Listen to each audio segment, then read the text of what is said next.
Guys, ಇವತ್ತಿನ ವಿಡಿಯೋದಲ್ಲಿ ತುಂಬಾ ಮೃದುವಾಗಿ ತುಂಬಾ ರುಚಿಯಾಗಿ ಹೇಗ್ ಮಾಡೋದು ಹೋಳಿಗೆ ಅಂತ ಹೇಳಿ ನೋಡ್ಕೊಬರೋಣ. ನೋಡಿ, ತಡ್ತಾ ಇರೋದು ನೋಡ್ತಾ ಇದ್ರೇನೆ ಬಾಯಲ್ಲಿ ನೀರ್ ಬರ್ತಾ ಇದೆ. ನಾವು ಮಾಡ್ತಾ ಇರೋದು ಇವತ್ತು ಬೇಳೆ ಹೋಳಿಗೆ. ಚೆನ್ನಾಗಿ ಬಂದಿದೆ, ಸೂಪರ್ ಆಗಿ ಬಂದಿದೆ. ಹೇಗ್ ಮಾಡೋದು ಅಂತ ಹೇಳಿ ಡೀಟೇಲ್ ಆಗಿ ಹೇಳ್ತೀನಿ, ಕೇಳಿ. Hi guys, welcome back to Bindu YouTube channel. Guys, ನಾವಿವತ್ತು ಬೇಳೆ ಹೋಳಿಗೆನ ಮಾಡ್ತಾ ಇದೀವಿ. ಬೇಳೆ ಹೋಳಿಗೆಗೆ ನಾವು ಬೆಲ್ಲ ಬೇಳೆನ ಇಟ್ಕೊಂಡಿದೀವಿ. ಬೇಳೆ ಬೆಲ್ಲನು ಎರಡು ಮೆಜರ್ಮೆಂಟ್ ಮಾಡಿ ತಗೋಬೇಕು. ಸ್ವಲ್ಪ ಜನ ಸ್ವೀಟ್ ಜಾಸ್ತಿ ತಿನ್ನೋರು ಇರ್ತಾರೆ, ಸ್ವಲ್ಪ ಬೆಲ್ಲ ಜಾಸ್ತಿ ಹಾಕೊಂಡ್ರು ಪರವಾಗಿಲ್ಲ. ನಾವು ಒಂದು ಗ್ಲಾಸಲ್ಲಿ ಫುಲ್ ಆಗಿ ಒಂದು ಗ್ಲಾಸ್ ಅಳತೆಯಲ್ಲಿ ತೋರಿಸ್ತಾ ಇದೀವಿ. ಒಂದು ಫುಲ್ ಗ್ಲಾಸು ಬೇಳೆ ತಗೊಂಡಿದೀವಿ, ಒಂದು ಫುಲ್ ಗ್ಲಾಸು ಬೆಲ್ಲ ತಗೊಂಡಿದೀವಿ. ಎರಡು ಸಮಾನವಾಗಿ ಒಂದು ಪಾತ್ರೆಯಲ್ಲಿ ನೀರು ಕುದಿಯಕ್ಕೆ ಇಟ್ಬಿಟ್ಟು ಕುದ್ದಾದ್ಮೇಲೆ ಬೇಳೆನ ಹಾಕ್ತಾ ಇದೀವಿ. ಸೇಮ್ ಮೆಜರ್ಮೆಂಟು, ಬೆಲ್ಲನು ಹಾಗೆ ಬೇಳೆ ಎರಡು ಸೇಮ್ ಮೆಜರ್ಮೆಂಟ್ ಅಲ್ಲೇ ತಗೊಂಡಿದೀವಿ. ಬೇಳೆ ಬೆಂದಾದ್ಮೇಲೆ ಚೆನ್ನಾಗಿ ಅದನ್ನ ಬಸ್ತು ನೀರು ತೆಗಿಬೇಕಾಗುತ್ತೆ. ಅಷ್ಟರೊಳಗೆ ನಾವು ಏಲಕ್ಕಿನ ಒಂದು 4-5 ಏಲಕ್ಕಿ ಬೇಕಾಗುತ್ತೆ. ನೀವು ಎಷ್ಟು ಮಾಡ್ತಾ ಇರ್ತೀರಾ ಅದಕ್ಕೆ ತಕ್ಕಂತೆ ಏಲಕ್ಕಿನ ಬಿಡಿಸಿ ಕುಟ್ಟಿ ಇಟ್ಕೊಂಡಿರಿ. ಹಾಗೆ ಮೈದಾ ಹಿಟ್ಟನ್ನ ಚೆನ್ನಾಗಿ ಸಾಣಿಸ್ಕೊಂಡು ಕಸ ಇಲ್ದಂಗೆ ತಕ್ಕೊಂಡು ಮೈದಾ ಹಿಟ್ಟನ್ನು ರೆಡಿ ಮಾಡ್ಕೋಬೇಕಲ್ವಾ. ಹಾಗಾಗಿ ಸ್ವಲ್ಪ ಅರಿಶಿನ ಪುಡಿ, ಅದಕ್ಕೆ ಸ್ವಲ್ಪ ಲೈಟಾಗಿ ಉಪ್ಪು ಹಾಕಿ ಚೆನ್ನಾಗಿ ಮಿಕ್ಸ್ ಮಾಡ್ಕೋಬೇಕು. ನೀರು ಹಾಕೋಕ್ಕಿಂತ ಮುಂಚೆನೇ ಮಿಕ್ಸ್ ಮಾಡಿಕೊಂಡು ಆಮೇಲೆ ನೀರು ಹಾಕಿ ಚೆನ್ನಾಗಿ ಕಲಸಾದ್ಮೇಲೆ ಎಣ್ಣೆ ಹಾಕಿ ಚೆನ್ನಾಗಿ ನೋಡಿ ಈ ಥರ ನಾದಬೇಕು. ಎಷ್ಟಾಗುತ್ತೋ ಅಷ್ಟು ಸಾಫ್ಟಾಗಿ ಬರಬೇಕು. ಡೈರೆಕ್ಟಾಗಿ ಮಾಡಿದ ತಕ್ಷಣ ಮಾಡೋಕ್ಕಾಗಲ್ಲ. ಒಂದು ಅರ್ಧ ಗಂಟೆ 1 ಗಂಟೆನಾದರೂ ಬಿಡಬೇಕಾಗುತ್ತೆ ಹಿಟ್ಟನ್ನ ಸ್ವಲ್ಪ ನೆನೆಯೋದಕ್ಕೆ. ಈ ಥರ ಎಷ್ಟು ನೋಡಿ ಸಾಫ್ಟಾಗಿ ಬರಬೇಕು ಹಿಟ್ಟು. ಈ ಥರದಲ್ಲಿ ನಾವು ಕಲಸಿಟ್ಕೋಬೇಕು. ಕಲಸಿಟ್ಟಾಯಿತು. ಬೇಳೆ ಕೂಡ ಬೆಂದಿದೆ. ಅದೇ ಟೈಮಲ್ಲಿ ಬೇಳೆ ನೀರು ಕೂಡ ವೇಸ್ಟ್ ಮಾಡಲ್ಲ. ಬೇಳೆ ಕಟ್ನ ಹೋಳಿಗೆ ಕಟ್ನ ಮಾಡ್ಕೋಬಹುದು ಈ ನೀರಿಂದ. ಇದನ್ನ ಸೈಡಿಗೆ ಎತ್ತಿಟ್ಬಿಟ್ಟು ಇನ್ನು ಬೇಳೆ ಬೇಯಿಸೋಕ್ಕೆ ಏನೇನು ಬೇಕು ಅಂತ ಹೇಳಿ ನೋಡ್ಕೊಬರೋಣ. ಈ ನೀರನ್ನ ಕೂಡ ವೇಸ್ಟ್ ಮಾಡೋದಿಲ್ಲ. ಆ ಸಾಂಬಾರು ಕೂಡ ಹೇಗೆ ಮಾಡ್ತಾರೆ ಅಂತ ಹೇಳ್ಬಿಟ್ಟು ಕೂಡ ತೋರಿಸ್ತೀವಿ. ನೋಡಿ, ಮೇಲ್ಗಡೆ ಬಿಸಿಯಾಗಿರ್ಬೇಕಾದ್ರೆ ಆ ನೀರಿಗೆ ಕರಿಬೇವು ಸೊಪ್ಪು, ಸ್ವಲ್ಪ ಅರಿಶಿನ ಪುಡಿ ಹಾಕಿ ಸ್ವಲ್ಪ ಹುಣಸೆ ಹುಳಿನ ಹಾಕ್ಬಿಟ್ಟು ಲಿಡ್ ಕ್ಲೋಸ್ ಮಾಡಿಟ್ರೆ ಆಯಿತು. ಈಗ ಬೆಂದಿರೋಂಥ ಬೇಳೆಗೆ ನಾವು ಮೆಜರ್ಮೆಂಟ್ ಮಾಡಿ ತಗೊಂಡು ಇಟ್ಕೊಂಡಿರೋಂಥ ಬೆಲ್ಲ ಹಾಗೆ ಏಲಕ್ಕಿ ಜಜ್ಜಿಬಿಟ್ಟು ಹಾಕಿದ್ರು ಪರವಾಗಿಲ್ಲ, ಇಲ್ಲಾಂದರೆ ಮಿಕ್ಸಿ ಹಾಕೋದ್ರಿಂದ ಇಡೀದು ಹಾಕಿದ್ರು ಪರವಾಗಿಲ್ಲ. ಜಜ್ಜಿ ಹಾಕಿದ್ರೆ ಚೆನ್ನಾಗಿರುತ್ತೆ. ಈ ಥರ ಹಾಕ್ಬಿಟ್ಟು ಸ್ವಲ್ಪ ಸಿಮ್ಮಲ್ಲಿ ಇಟ್ಕೊಂಡು ಗ್ಯಾಸ್ನ ಚೆನ್ನಾಗಿ ಕಂದಿಸ್ಬೇಕು. ಈ ಥರ ಕಂದಿಸಿದಾಗ ನೋಡಿ ಎರಡು ಚೆನ್ನಾಗಿ ಮಿಕ್ಸ್ ಆಗುತ್ತೆ. ಮಿಕ್ಸ್ ಆಗಿಬಿಟ್ಟು ಸಾಫ್ಟ್ ಆಗುತ್ತೆ. ಮಿಕ್ಸಿ ಹಾಕೋಕ್ಕೆ ಚೆನ್ನಾಗುತ್ತೆ. ಇದನ್ನು ರುಬ್ಬಿ ತೆಗೆದ್ರೆ ಹೂರ್ಣ ಇನ್ನೂ ತುಂಬ ಚೆನ್ನಾಗಿ ಬರುತ್ತೆ. ನಾವು ಮಿಕ್ಸಿಲಿ ಹಾಕ್ತಾ ಇದ್ದೀವಿ. ಮಿಕ್ಸಿಲಿ ಹಾಕ್ಬಿಟ್ಟು ನೋಡಿ ಹೂರ್ಣ ಹೇಗೆ ಬಂದಿರಬೇಕು ಅಂದರೆ ತುಂಬ ಸಾಫ್ಟಾಗಿ ಬರಬೇಕು. ನೋಡಿ ಈ ಥರ ಮಾಡ್ಕೊಂಡಿದ್ದೀವಿ. ರುಬ್ಬಿದ್ರೆ ತುಂಬ ಚೆನ್ನಾಗಿ ಬರುತ್ತೆ. ಇದು ಮಿಕ್ಸಿ ಹಾಕಿದ್ರು ಪರವಾಗಿಲ್ಲ, ಸ್ವಲ್ಪ ಗಟ್ಟಿಗೆ ಕಷ್ಟ ಆಗುತ್ತೆ ಸ್ವಲ್ಪ ಮಿಕ್ಸಿಲಿ ಹಾಕೋಕ್ಕೆ. ಹಾಗೆ ಒಗ್ಗರಣೆಗೋಸ್ಕರ ಟೊಮೊಟೊ, ಹಸಿಮೆಣಸು, ಕರಿಬೇವು ಸೊಪ್ಪು, ಕೊತ್ತಂಬರಿ ಸೊಪ್ಪು, ಈರುಳ್ಳಿ ಎಲ್ಲ ಕಟ್ ಮಾಡಿ ರೆಡಿ ಇಟ್ಕೊಂಡಿದ್ದೀವಿ. ಹಾಗೆ ಸ್ವಲ್ಪ ಒಂದು ಪ್ಯಾನಿಗೆ ಎಣ್ಣೆ ಹಾಕ್ಬಿಟ್ಟು ಸಾಸಿವೆ, ಹಸಿಮೆಣಸಿನ್ಕಾಯಿ, ಈರುಳ್ಳಿ, ಕರಿಬೇವು ಸೊಪ್ಪು, ಹಾಗೆ ಇಲ್ಲಿ ಕಟ್ ಮಾಡಿ ಇಟ್ಕೊಂಡಿರೋಂಥ ಇಂಗ್ರೀಡಿಯೆಂಟ್ಸ್ ಎಲ್ಲ ಹಾಕ್ಬಿಟ್ಟು ಒಗ್ಗರಣೆ ಹಾಕಿ ಇನ್ನು ನಾವು ಆವಾಗಲೇ ಬಸ್ತಿಟ್ಕೊಂಡಿದ್ದಲ್ವಾ ಆ ಬೇಳೆ ನೀರನ್ನ ಹಾಕಿದ್ರೆ ಬೇಳೆ ಕಟ್ ಕೂಡ ಸೂಪರ್ ಆಗಿ ತಯಾರಾಗುತ್ತೆ. ನಿಜವಾಗ್ಲೂ ನಮಗೆ ಹೋಳಿಗೆಕ್ಕಿಂತ ಈ ಸಾಂಬಾರು ಊಟ ಮಾಡೋಕ್ಕೆ ತುಂಬಾ ಖುಷಿ ಆಗುತ್ತೆ. ಹೋಳಿಗೆಕ್ಕಿಂತ ನಾವು ಹೆಚ್ಚಾಗಿ ಈ ಸಾಂಬಾರಿಗೋಸ್ಕರನೇ ಹೋಳಿಗೆ ಮಾಡ್ತೀವಿ ಅಂತಾನೆ ಹೇಳ್ಬಹುದು. ಈ ತರ ಒಗ್ಗರಣೆ ಎಲ್ಲ ಹಾಕ್ಬಿಟ್ಟು ಟೊಮೊಟೊ ಎಲ್ಲ ಚೆನ್ನಾಗಿ ಮೆಲ್ಟ್ ಆಗಬೇಕು, ಚೆನ್ನಾಗಿ ಕರಗಬೇಕು ಒಳಗಡೆನೆ.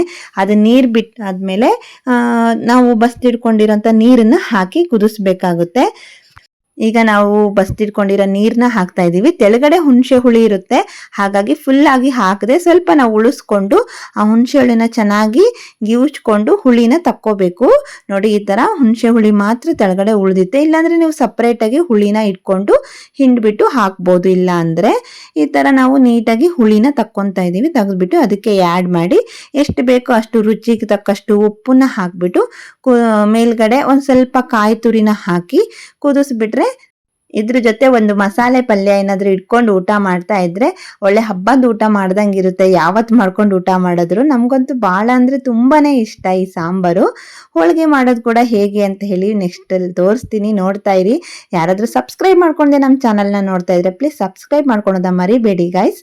ಇವಾಗ ನಮ್ಮ ಒಂದು ಬಾಳೆ ಎಲೆಯಲ್ಲಿ ಚೆನ್ನಾಗಿ ಎಣ್ಣೆನ ಸವರ್ಕೊಂತಾ ಇದ್ದಾರೆ. ಅದು ಹಿಟ್ಟು ಅದಕ್ಕೆ ಅಂಟದೇ ಇರಲಿ, ತೆಗಿಯೋಕ್ಕೆ ಈಸಿ ಆಗಲಿ ಅಂತ ಹೇಳ್ಬಿಟ್ಟು ಒಂದು ಬಾಳೆ ಎಲೆ ಆದ್ರೂ ಯೂಸ್ ಮಾಡ್ಬೋದು. ಇಲ್ಲಾಂದ್ರೆ ಕವರ್ ಆದ್ರೂ ಯೂಸ್ ಮಾಡ್ಬೋದು. ಅಮ್ಮ ಬಾಳೆ ಎಲೆ ತಗೊಂಡಿದ್ದಾರೆ ನೋಡಿ. ಈ ತರ ಒಂದ್ ಸ್ವಲ್ಪ ಹಿಟ್ಟನ್ನ ತಗೊಂಡು ಕಲ್ಸಿಟ್ಟಿರೋದು ತುಂಬಾ ಸಾಫ್ಟ್ ಆಗಿ ನೆಂದಿದೆ. ಸುಮಾರು ಒಂದು ಅರ್ಧ ಮುಕ್ಕಾಲು ಗಂಟೆ ಬಿಟ್ಟಿದ್ದೀವಿ ನಾವು ಈ ತರ ಹಿಂಗೆ ಕಲ್ಸಿಟ್ಬಿಟ್ಟು. ಈಗ ಹಿಂಗೆ ಅಗಲ ಮಾಡಿ ಹೂರ್ಣನ ಸ್ವಲ್ಪ ಉಂಡೆ ಮಾಡಿ ನಾವು ಯಾವ ಸೈಜಲ್ಲಿ ಬೇಕೋ ಆ ಸೈಜಿಗೆ ನಾವು ಇಟ್ಕೋಬಹುದು. ದೊಡ್ಡದಾಗಿ ಬೇಕು ಹೋಳಿಗೆ ಅಂದ್ರೆ ಸ್ವಲ್ಪ ದೊಡ್ಡ ಸೈಜಲ್ಲಿ ತಗೋಬಹುದು. ಈ ತರ ಹಿಂಗೆ ಕ್ಲೋಸ್ ಮಾಡ್ಬೇಕು, ಒಳಗಡೆ ಉಂಡೆನ ಇಟ್ಬಿಟ್ಟು ನೀಟಾಗಿ ಕ್ಲೋಸ್ ಮಾಡಿ ತಟ್ಟೋಬೇಕಾದ್ರೆ ಸ್ವಲ್ಪ ನೋಡ್ಕೊಂಡು ಹೊರಗಡೆ ಹೂರ್ಣ ಹೋಗದೆ ಇರೋ ತರ ನಾವು ತಟ್ಟಬೇಕಾಗುತ್ತೆ. ನೋಡಿ ಯಾವ ತರ ತಟ್ತಾರೆ ಅಂದ್ರೆ ನೋಡ್ತಾ ಇದ್ರೇನೆ ಬಾಯಲ್ಲಿ ನೀರು ಬರುತ್ತೆ. ಹಬ್ಬನೇ ಆಗ್ಬೇಕು ಅನ್ನಂಗಿಲ್ಲ ಈ ತರ ಹೋಳಿಗೆ ಮಾಡ್ಕೊಳಕ್ಕೆ. ಸಿಂಪಲ್ ಆಗಿ ಯಾವಾಗ ಬೇಕೋ ತಿನ್ನಕ್ಕೆ ಆವಾಗೂ ಕೂಡ ಮಾಡ್ಕೋಬಹುದು ಈಸಿಯಾಗಿ, ಜಾಸ್ತಿ ಬೇಳೆ ಹಾಕ್ದೇನೆ ಲೈಟ್ ಆಗಿ ಸ್ವಲ್ಪ ಸ್ವಲ್ಪನೇ ಮಾಡ್ಕೋಬಹುದು. ಅಂತ ಏನು ಕಷ್ಟ ಏನು ಅನ್ಸೋದಿಲ್ಲ. ನೋಡಿ ಯಾವ ತರ ಸ್ಪ್ರೆಡ್ ಆಗ್ತಾ ಇದೆ ಅಂತ ಹೇಳಿ. ಹಿಟ್ಟು ಮತ್ತೆ ಹೂರ್ಣ ಎರಡು ಒಂದೇ ಟೈಪ್ ಅಲ್ಲಿ ಅಂದ್ರೆ ಸಾಫ್ಟ್ ಆಗಿತ್ತು ಅಂದ್ರೆ ಚೆನ್ನಾಗಿ ಸ್ಪ್ರೆಡ್ ಆಗುತ್ತೆ. ಒಂದು ಗಟ್ಟಿ ಒಂದು ತೆಳು ಇತ್ತು ಅಂದ್ರೆ ಸ್ಪ್ರೆಡ್ ಆಗೋಕೆ ತುಂಬಾ ಕಷ್ಟ ಆಗುತ್ತೆ. ಹಾಗಾಗಿ ಗಟ್ಟಿಯಾಗಿ ಹೂರ್ಣ ಇದ್ರೆ ಸ್ವಲ್ಪ ಹಿಟ್ಟುನು ಗಟ್ಟಿಯಾಗಿ ಕಲ್ಸ್ಕೋಬೇಕಾಗುತ್ತೆ. ಸ್ವಲ್ಪ ತೆಳುವಾಗಿತ್ತು ಹೂರ್ಣ ಅಂದ್ರೆ ಹಿಟ್ಟು ಕೂಡ ಸ್ವಲ್ಪ ತೆಳು ಕಲ್ಸ್ಕೊಂಡ್ರೆ ಚೆನ್ನಾಗಿ ಸಾಫ್ಟ್ ಆಗಿ ಬರುತ್ತೆ ಹೋಳಿಗೆ. ಈ ತರ ಚೆನ್ನಾಗಿ ತೀಡ್ಕೋಬೇಕು ನೋಡಿ, ಈ ತರ ರೌಂಡ್ ಆಗಿ ತೀಡ್ಕೋಬೇಕು, ಆವಾಗ ಚೆನ್ನಾಗಿ ಬರುತ್ತೆ. ದಪ್ಪದಾಗ ಮಾಡ್ಬಿಟ್ರೆ ರೊಟ್ಟಿ ಆದಂಗ ಆಗ್ಬಿಡುತ್ತೆ. ಆದಷ್ಟು ತೆಳುಗೆನೆ ಮಾಡ್ಬೇಕು ಹೋಳಿಗೆನ. ಈ ತರ ಮಾಡ್ಬಿಟ್ಟು ಕವರ್ನ ತೆಗೆದು ಇನ್ನ ನೀಟಾಗಿ ದೋಸೆ ಪ್ಯಾನ್ ಏನಾದ್ರೂ ಇರುತ್ತಲ್ವಾ ಅದಕ್ಕೆ ಸ್ವಲ್ಪ ಎಣ್ಣೆ ಸವರ್ಕೊಂಡು ಇನ್ನ ತವ ಮೇಲೆ ಹಾಕಿ ಎತ್ತು ಮಗುಚಿದ್ರೆ ರೆಡಿ ಆಗ್ಬಿಡುತ್ತೆ ಹೋಳಿಗೆನ. ಇನ್ನೊಂದು ಅಮ್ಮ ಮಾಡ್ಕೊಂತ ಇದ್ದಾರೆ ಇನ್ನೊಂದ್ಸರಿ. ಫಸ್ಟ್ ಟೈಮ್ ಇಂದ ಸ್ವಲ್ಪ ಓಪನ್ ಆದಂಗಿತ್ತು, ಹೂರ್ಣ ಹೊರಗೆ ಬಂದಿತ್ತಲ್ವಾ, ಹಾಗಾಗಿ ಇನ್ನೊಂದು ತೋರ್ಸೋಣ ಅಂತ ಹೇಳಿ ಇನ್ನೊಂದು ಮಾಡ್ತಾ ಇದ್ದಾರೆ ನೋಡಿ. ಇದು ನೀಟಾಗಿ ಈ ತರ ಬರುತ್ತೆ. ಮಿಕ್ಸಿಲಿ ಹಾಕೋದ್ರಿಂದ ಸ್ವಲ್ಪ ಏನಾಗುತ್ತೆ ಹೂರ್ಣ ಅಂದ್ರೆ ಒಂದೊಂದು ಬೇಳೆ ಹಾಗೆ ಉಳಿದ್ಬಿಡುತ್ತೆ. ಹಾಗಾಗಿ ಅದನ್ನ ರುಬ್ಬಿ ತೆಗಿಯೋದ್ರಿಂದ ಎಲ್ಲ ಸೇಮ್ ಒಂದೇ ಇದರಲ್ಲಿ ಹದದಲ್ಲಿ ಬರುತ್ತೆ ಹೂರ್ಣ. ಅದು ತುಂಬಾ ಚೆನ್ನಾಗಿರುತ್ತೆ ಹೂರ್ಣ ನಾವು ಹೋಳಿಗೆ ಮಾಡೋದಕ್ಕೆ. ಈ ತರ ನೋಡಿ ಎಷ್ಟು ಬೇಗ ಸ್ಪ್ರೆಡ್ ಆಗುತ್ತೆ ಅಂದ್ರೆ ಸ್ವಲ್ಪ ಬೆರಳಿಂದ ಹಿಂಗೆ ಅಂತ ಇದ್ರೆ ಸಾಕು ಹಂಗೆ ಸ್ಪ್ರೆಡ್ ಆಗ್ಬಿಡುತ್ತೆ.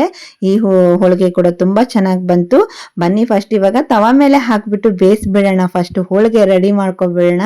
ನಮ್ಮಮ್ಮ ಮಾಡ್ತಾ ಇದ್ದಾರೆ, ನಾನು ತೋರಿಸ್ತಾ ಇದ್ದೀನಿ. ಇದಕ್ಕೆ ದೋಸೆ ಮಾಡೋ ಹಂಚು ಯಾವ್ದಾದ್ರೂ ಆಗುತ್ತೆ, ಯಾಕಂದ್ರೆ ಒಂದೊಂದು ಹಂಚಲ್ಲಿ ಚಪಾತಿ ಮಾಡ್ಬಿಟ್ರೆ ಮತ್ತೆ ದೋಸೆ ಬರಲ್ಲ ಅಂತಾರೆ. ಹಾಗೆ ಇದು ಹೋಳಿಗೆನು ಎಣ್ಣೆಲ್ಲೇ ಬೇಯೋದ್ರಿಂದ ದೋಸೆ ಮಾಡೋ ಹಂಚಲ್ಲಿ ದೋಸೆನೂ ಬರುತ್ತೆ, ಹಾಗೆ ಹೋಳಿಗೆನೂ ಮಾಡಬಹುದು. ನಾವು ಇದೇ ನಾಸ್ಟಿಕ್ ಹಂಚಲ್ಲಿ ನಾವು ರೆಡಿ ಮಾಡ್ಕೊಂಡ್ವಿ. ಈಗ ಫೈನಲಿ ಹೋಳಿಗೆ ರೆಡಿ ಆಗಿದೆ ನೋಡಿ ಯಾವ ತರ ಕಾಣಿಸ್ತಾ ಇದೆ ಅಂತ ಹೇಳಿ. ಇದೇ ತರ ಎಲ್ಲಾ ಹೋಳಿಗೆನು ಫಿನಿಶ್ ಮಾಡ್ಬಿಟ್ಟು ಇಲ್ಲಿಗೆ ಈ ಹೋಳಿಗೆ ರೆಸಿಪಿ ಮುಗಿತು. ಹೇಗನ್ಸ್ತು ಅಂತ ಹೇಳ್ಬಿಟ್ಟು ಕಮೆಂಟ್ ಅಲ್ಲಿ ತಿಳಿಸಿ. ಇಷ್ಟ ಆದ್ರೆ ಒಂದು ಲೈಕ್ ಮಾಡಿ, ಶೇರ್ ಮಾಡಿ, ಕಮೆಂಟ್ ಮಾಡೋದನ್ನ ಮರಿಬೇಡಿ ಅಂತ ಹೇಳ್ತಾ ಈ ವಿಡಿಯೋನ ಮುಗಿಸ್ತಾ ಇದ್ದೀನಿ. Bye guys, take care.